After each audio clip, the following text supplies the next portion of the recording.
Salah satu VPN terbaru yang ada di Mikrotik, yaitu namanya WireGuard. Dan dia cuma adanya di router OS versi 7 saja. Jadi teman-teman kalau mau pakai WireGuard harus upgrade Mikrotiknya ke versi 7 ya. Di sini kita akan coba melakukan konfigurasi WireGuard side to side atau antar kantor dengan kantor ya. Mari kita langsung ke labnya. Saya sudah sediakan topologinya, 2 router dan 2 klien ya. Untuk 2 router ini nanti membedakan antara 2 kantor tadi, satu kantor Jakarta, satu kantor Semarang. Dan di sini saya ingin menghubungkan 2 jaringan di bawah dari 2 kantor tadi supaya bisa saling komunikasi dengan menggunakan WireGuard. Nah, di sini kita buka langsung saja di bagian router Jakartanya ya. Di sini ada menu WireGuard-nya, tinggal kita klik. Dan yang pertama kali perlu kita buat itu adalah WireGuard interface-nya, yaitu bisa di bagian menu WireGuard tambah baru.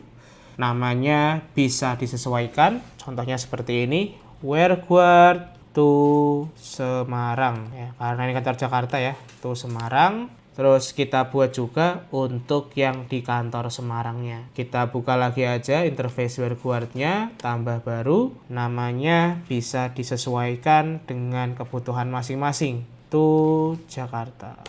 Nah, sudah seperti ini. Setelah kita buat yang namanya interface WireGuard-nya, nah berikutnya kita bisa buatkan yang namanya peers ya. Nah, di sini kita itu tidak membutuhkan yang namanya username ataupun password karena nanti untuk username ataupun passwordnya kita menggunakan public key yang ada di bagian interface yang kita buat tadi di sini ya. Tinggal kita buat peers-nya dulu di sini ya.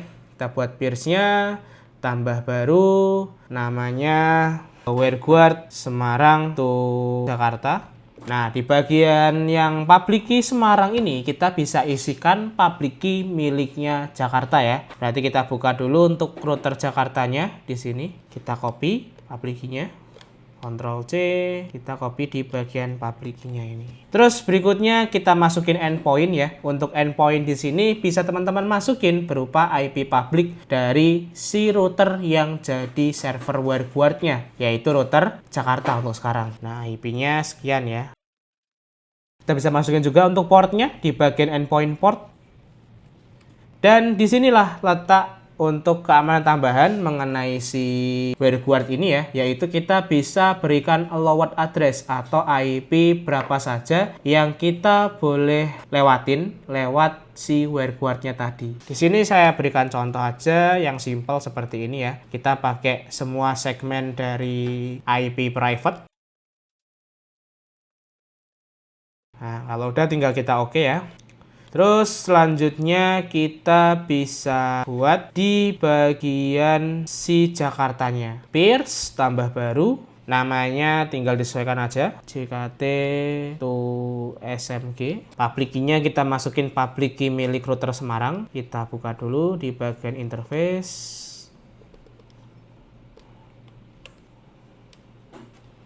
Nah, di sini teman-teman itu nggak perlu masukin endpoint dan juga endpoint port ya. Tinggal masukin public key tadi yang sudah kita masukin sama allowed address-nya.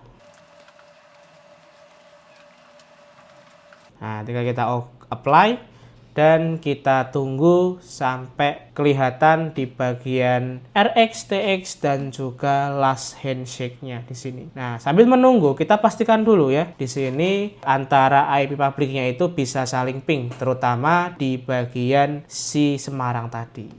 Kita coba buka dulu di bagian sini. Oke. New terminal, kita ping ke IP-nya 172.23.4.231.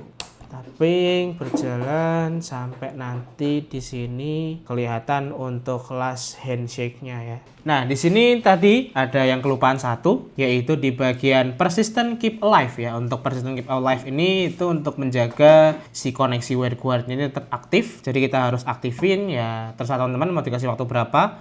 Kalau saya di sini saya kasih waktu 10 detik sekali ya. Nanti udah kelihatan di bagian sini udah ada last handshake-nya dan juga ada RxTX-nya sudah kelihatan. Tinggal kita berikan IP pada interface si WireGuard-nya. Kita masuk ke IP, address, tambah saya kasih 10.10.02/30 ya. Saya kasih di bagian WhereGuard itu Jakarta. Setelah itu kita ke bagian yang Semarang ya. Sekarang yang Jakarta. Untuk yang Jakarta kita berikan 10.10.01.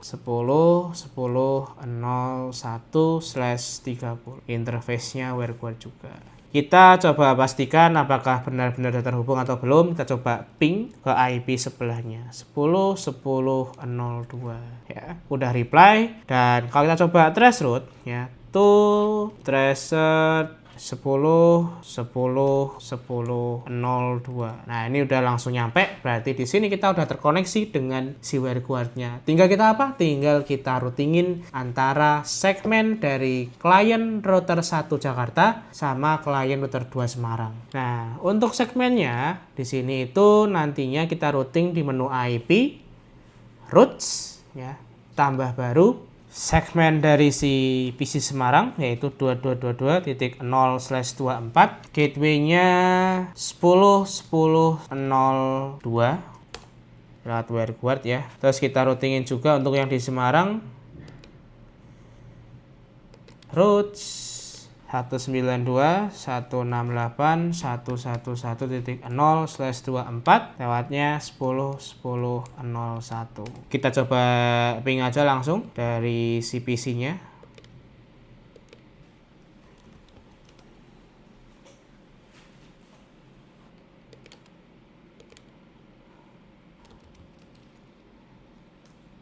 Kita coba proses dulu untuk dapetin DHCP-nya. Kalau udah, nah coba kita langsung ping aja. Nah, di sini udah bisa terhubung ya. Berarti antara koneksi WhereGuard kita itu sudah berhasil. Nah, kalau kita coba tracer ya, trace. Nah, ini kelihatan bahwa dia nanti itu lewat 10.001. Berarti dia sudah lewat VPN WhereGuard-nya tadi. Kira-kira kalian sudah pakai WhereGuard atau masih pakai VPN tipe lama nih di Mikrotik? Coba tulis di kolom komentar ya.